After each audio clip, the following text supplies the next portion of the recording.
Wisconsin-based convenience store and gas station chain Kwik Trip has jumped into the EV charging game with both feet over the last year or so. Now they're expanding across the border with a flurry of openings of their Kwik Charge stations in Minnesota. We were invited to one of those in southern Minnesota, so we bundled it into a day trip and hit the road. Our full trip and driving stats will be bundled with a couple other short adventures we had in this area. But today we're just looking at and getting a charge at the new DC fast chargers in Stewartville, Minnesota. So you join us in progress as we're about to arrive. As we pass through Rochester, this is usually our charging stop. There are 2 superchargers here in town, but on my last run to Dubuque and back, we have had to do a charge stop in Prairie du Chien, Wisconsin, because charging up in Rochester was not quite enough to comfortably get all the way to Dubuque. And returning with a full charge from Dubuque, or close to full charge to Dubuque, wasn't quite enough to get us all the way to Rochester. So a station like this that's 15 miles, 10 miles south of Rochester might be the ticket to close that gap and make that trip a little easier. Or if you're visiting the Spam Museum in Austin, I think this one is closer to that. Just another excellent thing to visit in southern Minnesota. And another reason we'll have to come back sometime. But it's saying 12 minutes until we're there, and I'm going to recharge these GoPros so we've got juice for the event.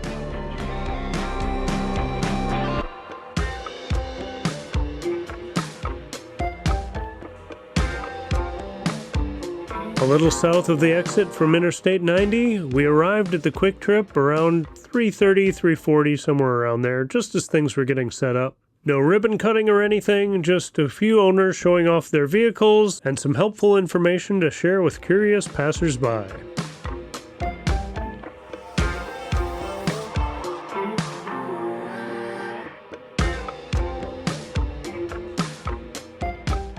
A couple cars got plugged in to get the party started. Joan had her goldfish and was ready to watch the action as I tried to grab a couple drone shots against the wind. I'll get plugged in here and we can take a closer look at the chargers and the station.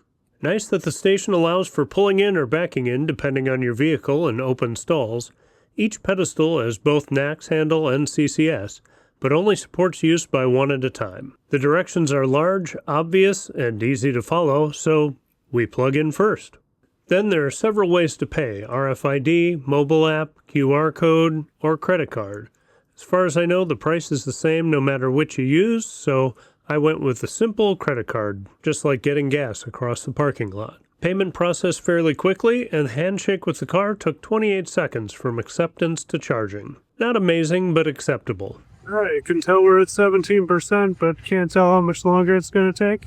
The dispenser has basic info available at the bottom. The only thing I'd like to see added would be time-elapsed on the charge. Showing graphs or other info like Iona stations would be nice, but a luxury and most people wouldn't miss those. Soon we were getting 188 kilowatts and hitting the 500 amp limit.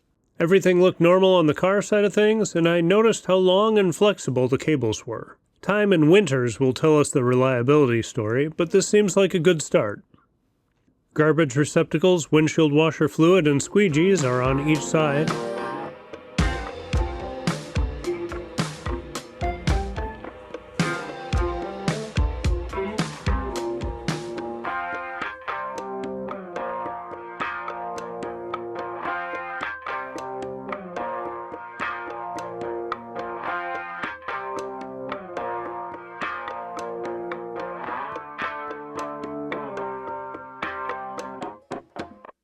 And the screen isn't just ads. There are helpful tips and even troubleshooting help for older Teslas that try to plug in but don't have the CCS protocol upgrade and fail. So at least you'll know what's going on. It probably saves them a few support calls, but it's good info to have out there from a goodwill standpoint.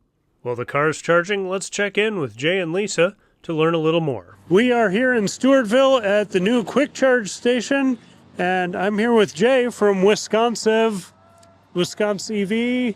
How do you say it? Wisconsin.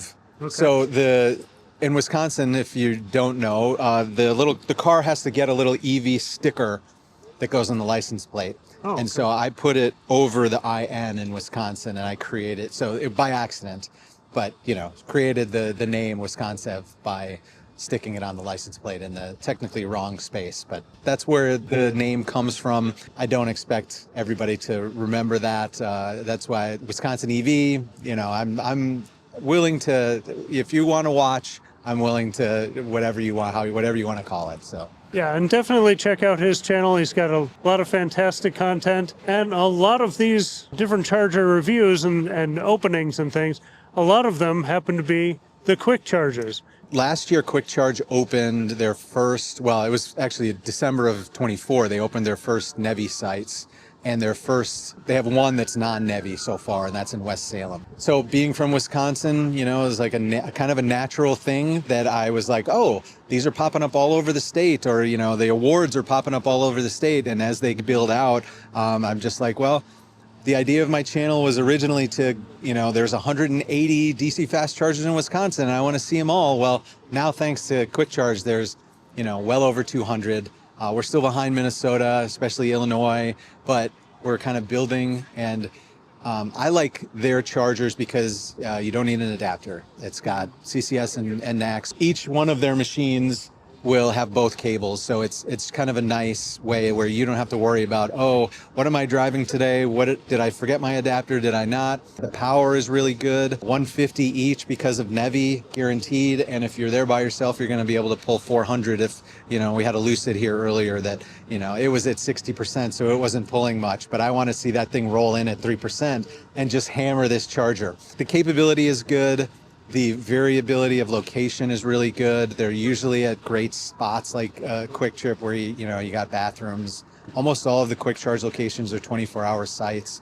So if you roll in here at 3 a.m. and need to charge, you've still got a place to go in and use the bathroom, get a soda or maybe a extra large coffee to, you know, make it to your next location. You know, functionality and amenities and stuff are just really kind of things that I appreciate about what they're doing.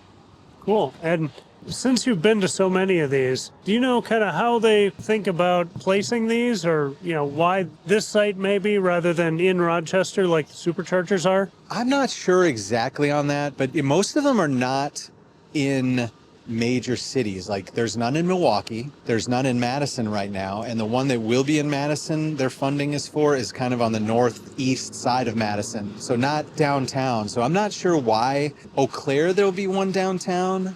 And La Crosse, their home base, there is one kind of more in the city of La Crosse, but that's right off of the highway too. So I'm not exactly sure. I do know that they've tried to put them in places where they have the space for them, right? Because they're not closing down gas pumps to put these in because of legal codes or NEC codes. They can't put these next to gas pumps, or there has to be a buffer between them. So it's not like they can just rip the gas pumps out and put them under the same canopy. So it's like they have to have their own space, except for the one spot in West Salem, which right now is the only place that has a canopy. That's the only one that wasn't funded partly by NEVI. So like they have to put $100,000 into this site to get it open, but they're making all the other stuff back through the federal funding that they got. Federal funding is also, they had to be like within a mile of the highway with the NEVI program. So like that also dictated, okay, where can we put these? I was just in Cameron, Wisconsin, which was one that opened in April. Highway 53 goes north to the northern part of Wisconsin,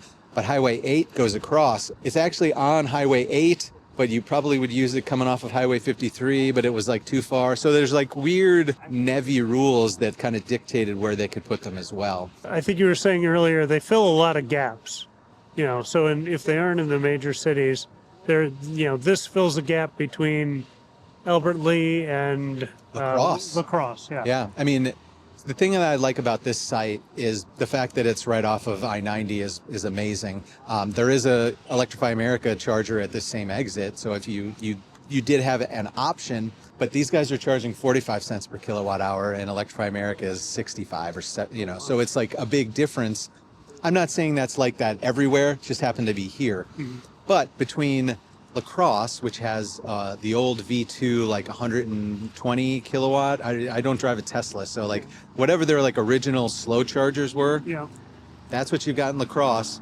And then Albert Lee will have the new station once it opens, a 16 stall V4 site, which is, I was there earlier today and it looks amazing. But you got to go at least 10 miles up past into Rochester if you need to charge in a Tesla. Yeah. So this is great, being 30 seconds off the highway, depending on which way you're going. A lot of the sites that I see, I don't see a lot of. There's a ton of CCS usage and a lot less NACS now. Still, half the cars are still Teslas, right? So you'd figure that, like, in some ways that should change in the sites that don't have superchargers, but it's still massively CCS based. So I'd be interested to see like what we see here, because there isn't a great supercharger option. Is it like one of their locations that will benefit the Tesla drivers if they know about it, right? Because this isn't probably going to show up in your Tesla. Right. Unfortunately, that's another story. And getting on maps and stuff is always part of it too. But this will be a good spot if you know about it and you're driving through in your Tesla. Save yourself the 20 minutes each way up past Rochester to hit that supercharger and pop in here and kind of be on your way a lot faster. Yeah, that's a great option. They do make this really easy for Tesla owners. I was noticing on the screen, one of the things they say is like, older Teslas may not work here.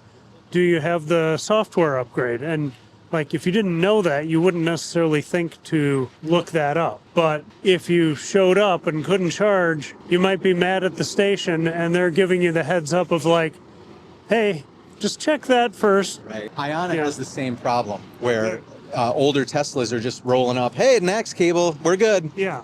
They're trying to get the message out there. If you look on PlugShare, they've put that, like, hey, if you're coming to this one and you have an older Tesla, again, Ioniq does the same thing, because everybody just thinks, hey, this will work. It's a NACS cable or it's a Tesla cable, whatever you want to call it. But unfortunately, there are some software things that they can't defeat, right? Like they have people that answer the phone if you call, like, hey, I'm having trouble charging, whatever. But there are certain things that they can't overcome, and the software, lacking the software update is one of them, unfortunately. There might even be a hardware component.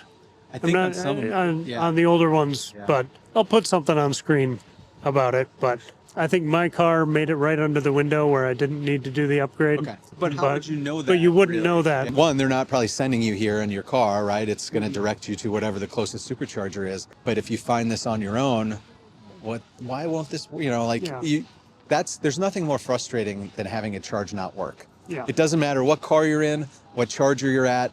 If, these are good solid machines, but sometimes things happen. And I know, having talked to these guys, like, they want to make it so easy. They don't want to have any interference between you and charging, but sometimes there's other factors at play. Yeah. So Wednesday, July 1st, there are stations in Lake Elmo and Forest Lake and Moose Lake are also opening. So there's North Branch. So you can go all the way from Duluth down here through Rochester if you really wanted to, just on Kwik Charge stations. So that's pretty exciting. Going from 2 open stations, this one being the second one. North Branch was the first, and now there'll be 5 with the 3 new open ones on July 1st. So very cool, expands the availability of charging. I know that North Branch was big for people that drive between Duluth and the cities. Now you've got other options also on that route. And then closer to the city, even with Lake Elmo, although it's right next to, I'm kind of conflicted because there's the great Ioniq charger at that same exit. So now I'm going to have an internal battle when I'm in that area, where am I going to charge? Maybe do one going one way and the other going the other way. That's what I'll tell a Kwik Charge. Yeah, for sure. Yeah, it's fun to actually meet in person. Yes. Check out his channel if you haven't seen it yet. Well, thank you very much, and great to meet you. Yeah, thanks, Brian. And I forgot to compliment him on his sweet Wisconsin shirt, and he's even got them for Minnesota now, and dang it, I forgot to get one while he was here. Sweet swag, so go to his channel, check it out, and get yourself hooked up. I just checked how much we need to get home, and we'd already get home with 12%. So I'll give it a little more just because we're here and show someone being plugged in. And now I'm with Lisa Thurstin. Lisa, can you tell everybody, like, the organization you're with, kind of how you set this up, and what it means to have this charger open up here in Minnesota, southern Minnesota, where there isn't a lot of options? Yeah, Lisa Thurstin. I'm with Minnesota Clean Cities Coalition. We are one of 75 coalitions that works with the U.S. Department of Energy. And we're working with Kwik Trip to do ribbon cuttings and just raising awareness about the infrastructure that's filling the gaps along the corridors here in Minnesota. Here we're in a southern corner of the state and had a great turnout, great day. A lot of EVs were here to display their vehicles and talk about their experiences and working with the utilities. And looking forward to a bunch more opening in the next couple of weeks. Yeah, it's a pretty cool location and nice to have them here. Got good power, good charge, and ready to roll. Yeah, so if you're wondering about where the next chargers are, you can go to the Alternative Fuel Database website or Kwik Trip's website to see what's coming soon. Our website is cleanairchoice.org, so you can find out about what electric vehicles are currently on the market, where the events are happening, and what kind of opportunities there are. Excellent. Thank you. And thanks for hosting us today. Thank you. Thanks for having me. Okay, I got to talking and we're already at 88%. So 21 bucks, 45 cents a kilowatt hour really isn't bad. Still doing 33 kilowatts, which actually for 88 isn't so bad.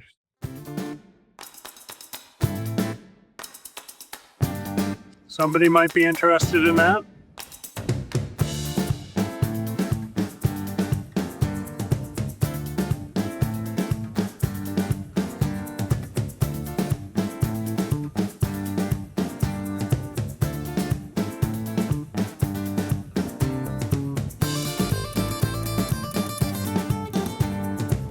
A man contemplates his charge.